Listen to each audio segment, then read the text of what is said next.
Hello everybody and welcome back to Timberborn. As always, I am Dor, and today we're going to go ahead and hopefully begin production of TNT if we are lucky. So I went ahead and unlocked the shredder in between episodes, and this thing is just about done getting built. It needs a few more planks, so I'm going to go ahead and pause the gear guy so that it's not consuming the planks anymore, and then this will go ahead and get built and begin producing metal for us. And then once that's done, what we're going to go ahead and waste the beginning bits of metal on is actually the power thing. So we're going to build a couple of the engines, hopefully, because it's only 20 metal and 25 gear, so we have to re-enable that eventually. But for right now, we're going to leave it paused. But we're going to need these things down to go ahead and produce power, right? Because the water wheel is only useful during this season, and then during the drought, it's pretty much useless. It doesn't spin at all. We don't get any power generation out of this thing in the entire drought. So we need to go ahead and make engines as soon as we can here. So what I want to go ahead and do, because the way these things work, they are a 3x3 little area, and you need the ability to go ahead and enter them with the beavers here to go ahead and feed them the lumber. So one side is the entrance, one side is the output of the power. So what I want to go ahead and do is move these three houses out of the area. We're going to leave this one alone because it's kind of in a little corner anyways. It's not going to bother anything. But these ones are kind of eating up space. I don't know how many more buildings that we're going to place down to go ahead and pull power. So if we can move these and clear up some space so we can cram down some of the engines so we can go ahead and connect them with power and stuff, that would be great. So what I want to go ahead and do is move these houses over to this little area here. It's kind of a nice little corner that they can all fit into. So if we spin this thing around, we can cram that one into that little nook right there. And then we can go ahead and spin this one sideways so the door is right there. And then we can spin this one so the door is also right there as well. So it's a nice little C section, I guess. And then on the side of these houses, I think we can go ahead and fit one of the bigger water tanks.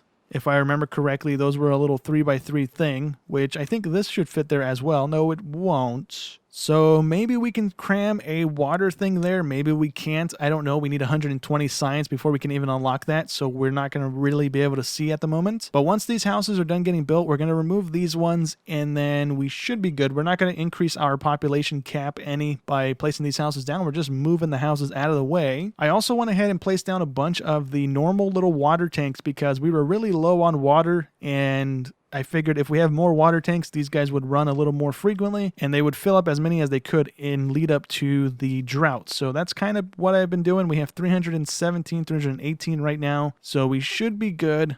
We haven't had any water issues. We did get very, very low on food at one point because the berries, I think, take a little while to mature.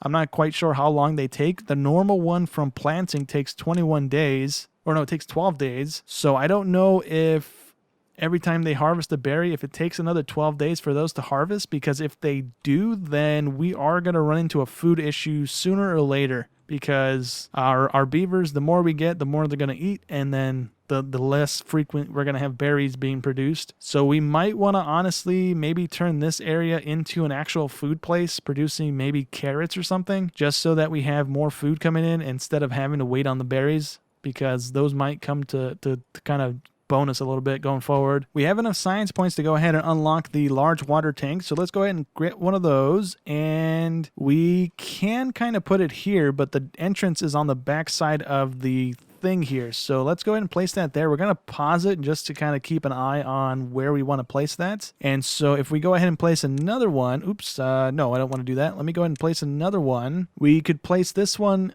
like that, and then just have the little pathway connect both of them like that. Or we can spin it and then kind of get it as close as we can to where the pathway is going to connect them both anyways. But I don't know how many more houses we're going to place down, so I'm not going to actually place down a second tank.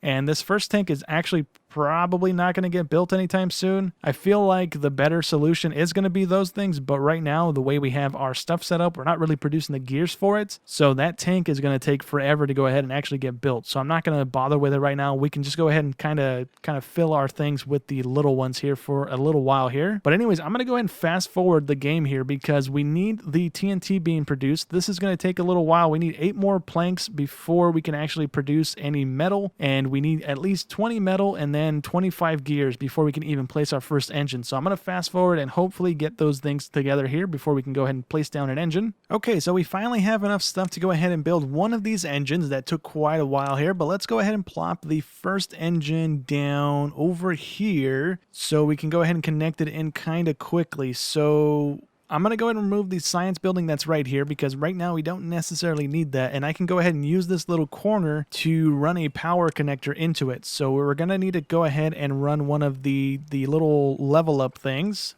and then we can go ahead and connect that into a platform, and we're going to have to drag that around to another area where we can go ahead and put the engine down at. So let's go ahead and have this thing connected in like that, and then if we want, we can go ahead and place the engine right here.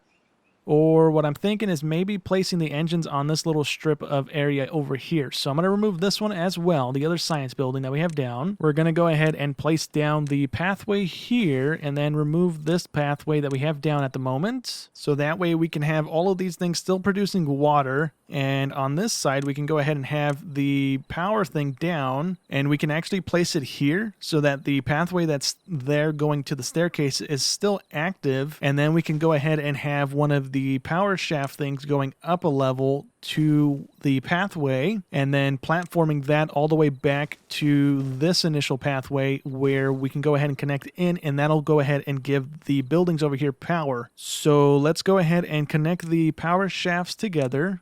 And we need one of the corner bits there, and then we're going to need one there, and then the rest of this is pretty much straightforward. So let's connect that in like that, and then drag that over, and that'll go ahead and get built eventually here. I'm going to go ahead and set this to high priority for the engine thing here, because I don't think any of this other stuff uses the stuff that it uses. Oh, you know what? This thing actually uses the gear, so we might be one gear short already because of that. Or 2 gears short because we placed down 2 of those. But the building over here is going to keep building gears anyways, so we're not too far off. We have a little excess of power because I have the other buildings paused at the moment so that this thing gets all the power it can get and produce the gears as fast as it can. And in a minute here, this thing should get done getting built. We have the gears, we have the logs, and we have the metal currently going in. We can even boost it up to 3 times here so that it gets built. And that got built instantly. That was weird. Okay, anyways, we have that thing up and going, which we don't necessarily need running at the moment because we don't have the power things connected in, and we also need to build this building before we can actually power these guys with the engine that's built over here. So we're going to unpause that thing to go ahead and begin getting built. And this thing is still not done, right? Yeah, there's still 87 logs in this log depot, and it's just not emptying. But we have a nice backlog of water going right now. We have all of our water things filled to the brim. We're sitting at 497 water. That's fantastic. Our food situation is looking pretty good. I went ahead and paused all of the breeding pots because we got up to 30, but we're down to 20 again. So I'm going to unpause all of these. Actually, I'm not going to unpause any of these at the moment because we are rolling into another drought in a minute, and I don't want to have these things breeding as we are going into the drought. So I'm going to leave that paused. We have a decent amount of science at the moment, so we can go ahead and unlock some stuff. And I want to go ahead and unlock the tier 3 floodgate because that's going to come in handy when we start leveling out the riverbed. And then I also want to go ahead and do the tier 3 of the platform because we're going to use those ones since they pretty much only need lumber and planks to build. I'm not going to worry about using the metal platforms, even though they're higher up out of the water. We can go even deeper and still pull water with these water pumps. I'm just going to go ahead and stick with the triple platform because that's as high up as the floodgate goes anyways, so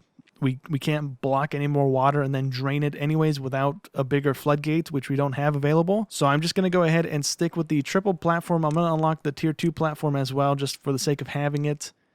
And do we need anything else? We have 1,500 points left to burn. We can do the levy. I don't think I'm going to run any levies, in all honesty. We can just go and burn the points on it. The building hut and stuff we don't need. The housing stuff might come in handy if we want to go ahead and kind of condense some space, which would only really be this house since it holds 6 more people. So let's go ahead and buy that since we have the points right now. I also want to go ahead and buy the depth marker just so that we can go ahead and have it in here eventually when we do start leveling down, so we can kind of keep track. Right now, it's really not worth wasting the material on building this because once the drought rolls around, this riverbed's going to dry out over and over again because we're just pulling all the water out with the pumps, which is fine for us because the berries don't go bad and we have plenty of storage storage right now so that our beavers are not getting super thirsty and stuff like that. And let's see, what else do we want to do? I'm not going to worry about the food. I'm not worried about the book stuff. And I think that's really about it. I don't know if we're going to be buying into anything else from here on out. We're just going to go ahead and let this stuff process and hopefully get the power strip built, and then hopefully this building built as well. Oh, we need planks. I need to unpause this building, which again, it's not going to matter in a second because the drought's going to be coming in 2 days. The stuff up here, I went ahead and paused because we had the storage over here completely filled up with scrap metals, so these guys were just kind of not doing anything anyways. But yeah, let me go ahead and fast forward through the drought because we're going to go ahead and be pretty much just sitting here anyways in a minute, and then we can go ahead and hopefully have this building built by the time the drought ends, and then we can go ahead and hopefully see the engine in action here in just a second. Okay, so this thing is finally done getting built. We have the power connecting all the way into the building. This is only going to produce 200 horsepower though, so it's not going to be the best thing for our place here, but it is going to allow us to go ahead and run during the drought, which we couldn't do otherwise, right? There is no wind turbines or any other form of power other than the little wheel thing, but again, the wheel thing produces such little power, it's really just a waste of time. But now that we have this, we're going to be able to do it during the drought, and we are going into another drought here in 2.9 days, so we're going to go ahead and pause one of our science things. Wait, did we just get someone to grow up? Yeah, we did have someone grow up. Okay, so this thing is running. We can go ahead and unpause that. I don't think there's going to be any more science stuff that we're going to research, so right now I'm not planning on deleting these buildings, but I might go ahead and pause all of them. And what I want to go ahead and do is place down one of these things. It's a hauling post. It's going to allow us to throw some beavers into it, and they're going to go ahead and allow us to go ahead and move things around the little kingdom here, or the little village, a little more frequently, because I think right now the only way things get around the base here is by the ones that are right here in the district hub. We only have 4 of those right now, so when this thing gets built, I think that has another cap of 4 or 6. I'm not quite sure. I don't remember. Does it tell me on this thing how many people I can put in there? It does not. Okay, so I think it's another 4 that we can throw in there instead of placing down another district hub. So that's going to allow us to go ahead and get things built a little bit quicker and keep some of these buildings topped off on the stuff that they need. So right now, this guy's not going to run because it doesn't have any logs in its inventory to go ahead and turn those into planks. So it's going to go ahead and leave the building, go get plank or get logs, and then come back, make a plank, and then do the whole thing again. So that way, if we get this thing done and built, we can go ahead and have these things have more logs on the inside to go ahead and run more frequently here. But this thing is spinning along nicely. I figured it would have a bit more smoke or something coming out of it, but it's just spinning around, producing power, which is fantastic. And I'm guessing 1 log equals 1 hour, I guess.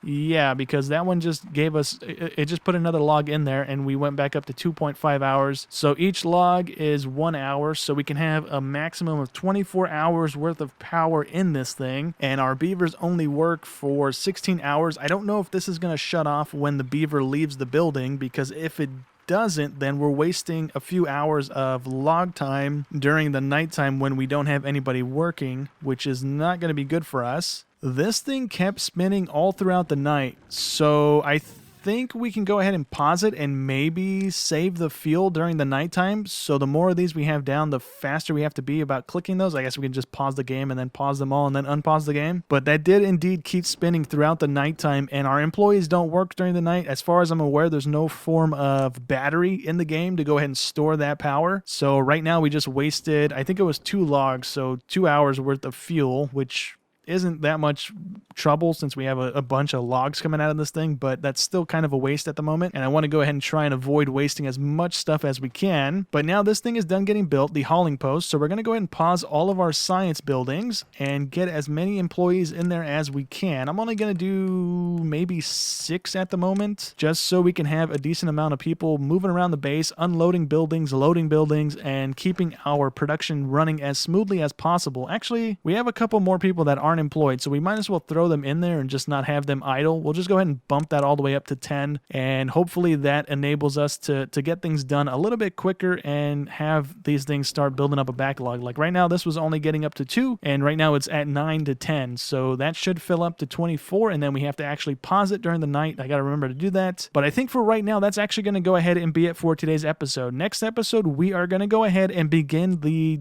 lowering of the river. I'm gonna go ahead and finish building these buildings. in between episodes, I'm going to also place down a few more of these things. We're going to go ahead and go heavy into the engines because that's pretty much the best form of power we have available at the moment. I'm going to go ahead and squeeze some more in right here and a couple more on this little area as well. I'm not going to place down any more buildings, and we're just going to go ahead and start cranking out dynamite, and hopefully by next episode we can go ahead and lower down the river and increase our water capacity. But for right now, that's going to go ahead and be it for today's episode. So hope you guys enjoyed as always, and I'll catch you in the next one. Thanks for watching.